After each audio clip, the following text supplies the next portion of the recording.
30 কার্যদিবসের মধ্যে ওসমান হাদির খুনিদের বিচার নিশ্চিতের দাবিতে শহীদি শপথ নিয়েছেন ইনকিলাব মঞ্চের নেতারা। মঙ্গলবার বিকেলে রাজধানীর শাহবাগে হাদির পরিবারের সদস্যদের নিয়ে শপথ নেন তারা।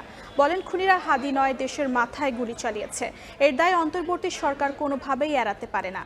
বিচার না হওয়া পর্যন্ত রাজপথে থাকার হুঁশিয়ারি দেন তারা।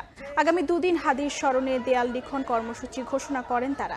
এদিকে হাদি হত্যা মামলায় প্রধান অভিযুক্ত ফয়সালের ব্যাংক হিসাব অবরুদ্ধের আদেশ দিয়েছেন আদালত।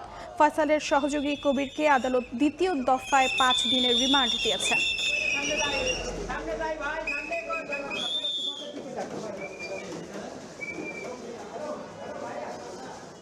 আমরা শপথ করছি শহীদ ওসমান হাদির হত্যার দ্রুততম ও দৃষ্টান্তমূলক বিচার আদায় না হওয়া পর্যন্ত আমরা রাজপথে থাকব।